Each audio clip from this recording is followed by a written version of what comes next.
പ്രിയമുള്ള എൻ്റെ വിദ്യാർത്ഥിനികളെ എല്ലാവരെയും ഞാൻ NIS all Kerala distance education എന്ന് പറയുന്ന നമ്മുടെ സ്ഥാപനത്തിൻ്റെ കീഴിലുള്ള ഓൺലൈൻ വീഡിയോ ക്ലാസ്സിലേക്ക് സ്വാഗതം ചെയ്യുകയാണ്.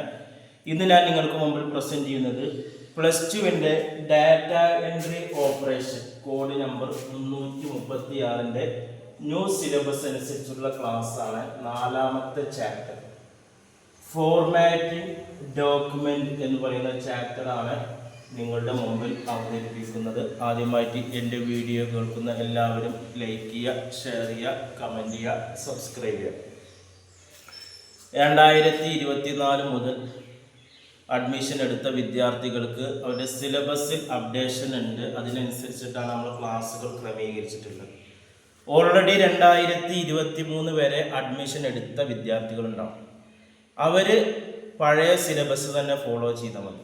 2023 വരെ അഡ്മിഷൻ എടുത്തവർ 336 ഡാറ്റ എൻട്രിയിലെ മുഴുവൻ ചാപ്റ്റർ, ഏകദേശം 10 ചാപ്റ്ററോളം പഠിക്കണം.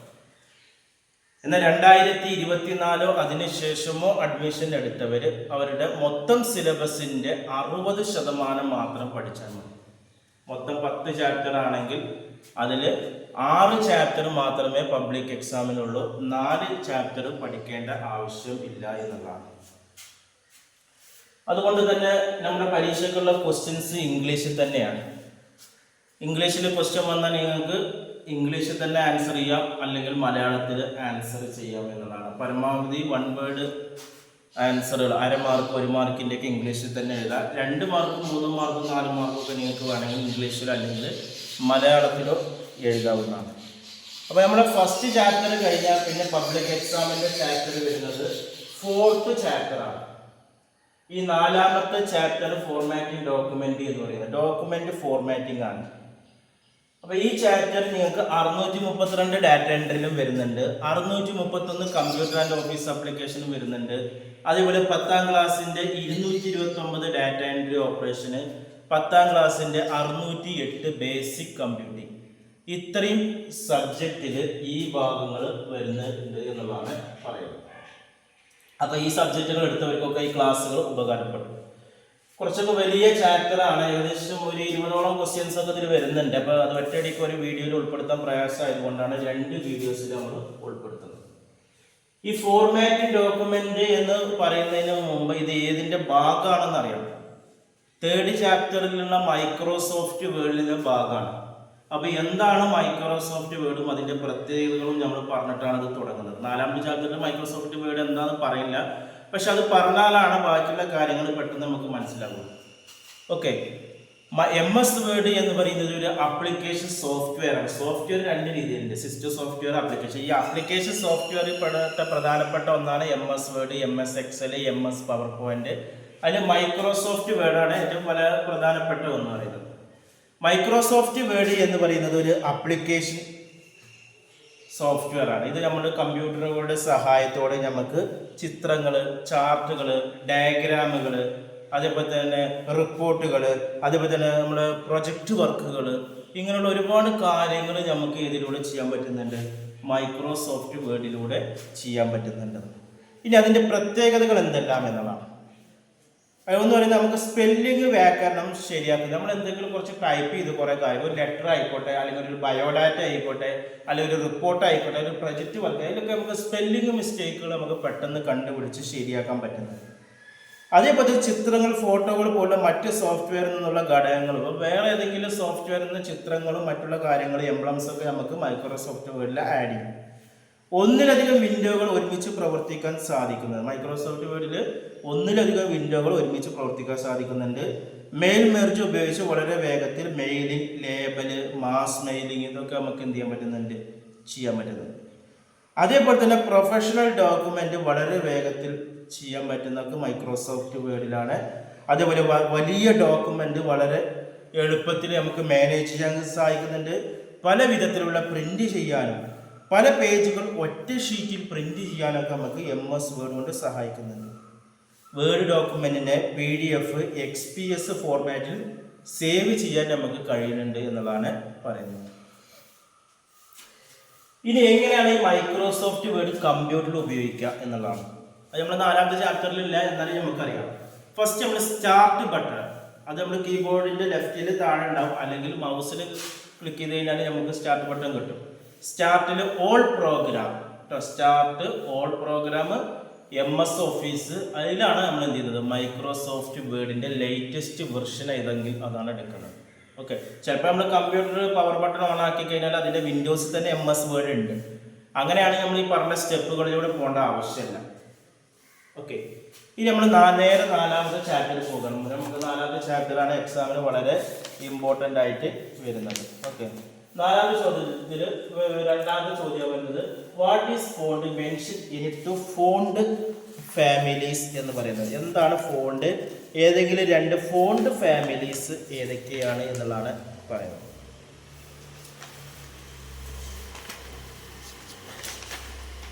ഫോണ്ട് എന്ന് പറഞ്ഞാൽ പ്രിന്റ് ചെയ്യാവുന്ന അല്ലെങ്കിൽ ഡിസ്പ്ലേ ചെയ്യാവുന്ന വാചകങ്ങളുടെ ഒരു ഗണമാണ്, ടെക്സ്റ്റ് ക്യാരക്ടറാണ്.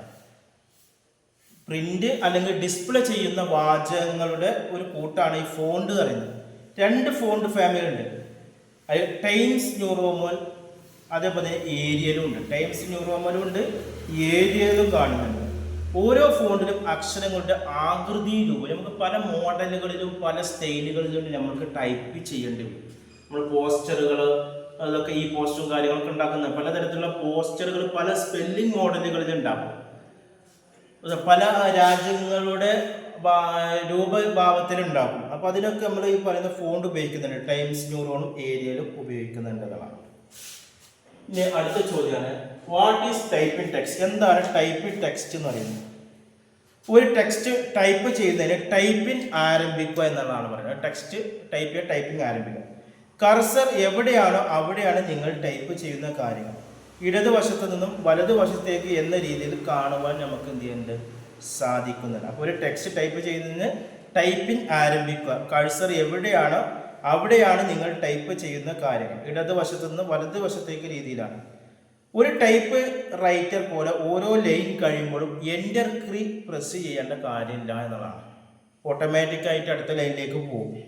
ഓട്ടോമാറ്റിക് അടുത്ത ലൈനിലേക്ക് പോകുന്ന ഒരു പുതിയ പാരഗ്രാഫ് തുടങ്ങുമ്പോൾ എൻ്റർ കീ മതി. അപ്പോൾ നമ്മൾ സാധാരണ ടൈപ്പ് ചെയ്ത് തീർക്കും. മൈക്രോസോഫ്റ്റ് വേർഡ് നമ്മൾ ഓപ്പൺ ചെയ്ത് കഴിഞ്ഞാൽ മുകളിൽ കുറേ ഉണ്ട്, ഹോം, ഇൻസർട്ട്, പേജ്. നമ്മൾ കൂടുതൽ ഹോം ബട്ടണിലാണ് ഇത് ചെയ്യുന്നത്.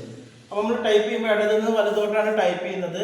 ഓട്ടോമാറ്റിക്കായി അടുത്ത ലൈനിൽ പോകും. പക്ഷെ ഒരു പുതിയ പാരഗ്രാഫ് തുടങ്ങുമ്പോൾ മാത്രം എന്ത് കൊടുത്താൽ മതി, എൻ്റർ കീ പ്രസ് ചെയ്താൽ മതി. ഈ നാലാമത്തെ ചോദ്യമാണ് how to enter text in a document. എങ്ങനെയാണ് ഒരു ഡോക്യുമെന്റ് ടെക്സ്റ്റ് എൻ്റർ ചെയ്യുക? How to insert text in a existing document എന്നാണ്. ഒരു ഡോക്യുമെന്റിൽ എങ്ങനെയാണ് വിവരങ്ങൾ ചേർക്കുന്നത്? നേരത്തെ ഉള്ള ഒരു ഡോക്യുമെന്റ് കൂടുതൽ കാര്യങ്ങൾ ഉൾക്കൊള്ളുന്നത് എങ്ങനെയാണ്? ഒരു കമ്പ്യൂട്ടർ കീബോർഡിലൂടെ ടൈപ്പ് ചെയ്യുന്ന അക്ഷരങ്ങൾ അപ്പോൾ തന്നെ സ്ക്രീനിൽ തെളിഞ്ഞു കാണും. എന്തെങ്കിലും തെറ്റുകൾ തിരുത്താനുണ്ടെങ്കിൽ ഉടനെ തന്നെ നമുക്ക് തിരുത്തുവാൻ സാധിക്കും. ഒരു ഡോക്യുമെന്റിൽ കൂടുതലായി എന്തെങ്കിലും ചേർക്കണമെങ്കിൽ എവിടെയാണോ വിവരങ്ങൾ ചേർക്കേണ്ടത് അവിടെ കേഴ്സർ വെച്ച് ചെയ്താൽ മതി എന്നാണ് അല്ലേ. ഇപ്പം നമ്മൾ കമ്പ്യൂട്ടർ സ്ക്രീനിൽ നമ്മൾ ടൈപ്പ് ചെയ്യുമ്പോൾ കീബോർഡിൽ ടൈപ്പ് ചെയ്യുമ്പോൾ കാര്യങ്ങളൊക്കെ എവിടെ കാണും?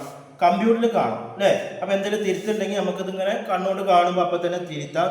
കൂടുതലായി എന്തെങ്കിലും ചേർക്കണമെങ്കിൽ അവിടെ കഴ്സർ വെച്ചിട്ട് നമുക്ക് എന്ത് ചെയ്യാം, പ്രസ് ചെയ്ത് കഴിഞ്ഞാൽ അവിടെ കാര്യങ്ങൾ ചേർക്കാൻ എന്നതാണ്. അടുത്ത അഞ്ചാമത്തെ how do you set line space in a paragraph എന്നാണ്. ഒരു പാരഗ്രാഫിൽ ലൈൻ സ്പേസ് എങ്ങനെയാണ് സെറ്റ് ചെയ്യുന്നത്? ലൈൻ സ്പേസും ആണ് അല്ലേ. ഇപ്പോൾ ഒരു പാരഗ്രാഫ്, ഇപ്പോൾ ഞാൻ ഒരു പാരഗ്രാഫ് ആണെങ്കിൽ ഇപ്പോൾ ഓരോ ലൈനിൻ്റെ അടിയിൽ നമ്മുടെ സ്പേസ് ഉണ്ട്, ഇതിന് അളവുണ്ട്, അതാണ് അതിനൊക്കെ സ്പേസ് ഉണ്ട്.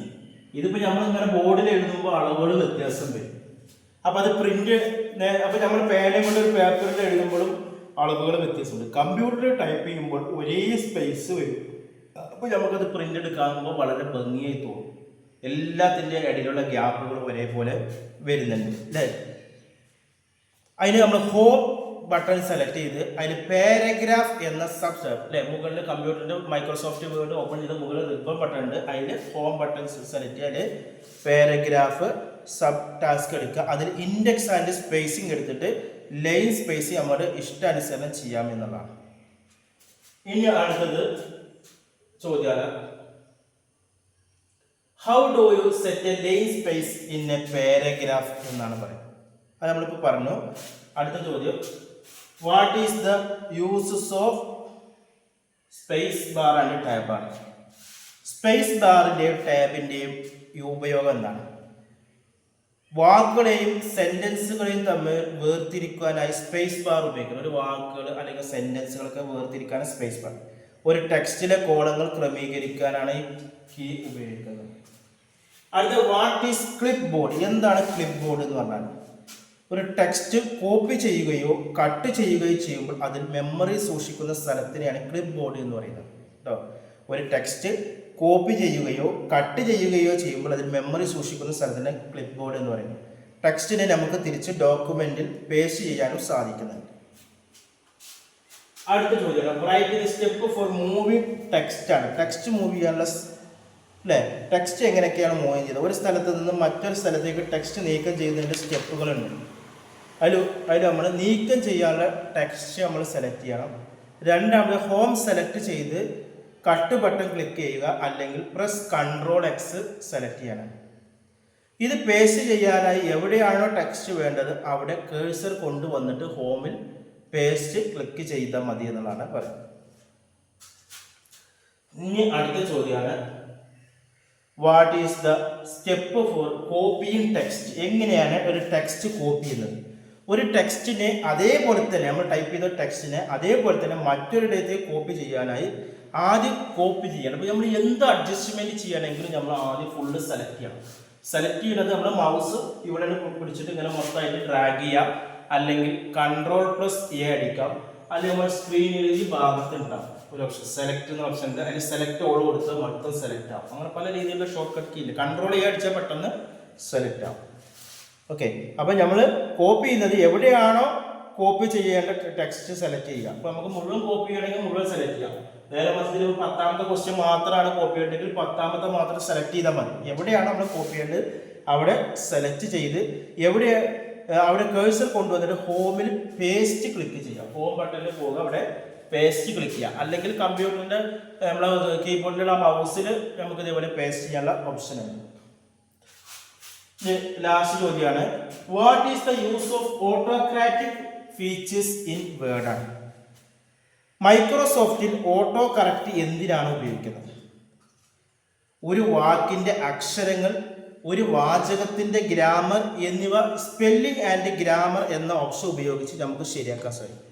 ഓട്ടോ കറക്റ്റിലാണ് എങ്കിൽ വേർഡ് തനിയെ തിരുത്താവുന്നതാണ് എന്നതാണ് പറയുന്നത്.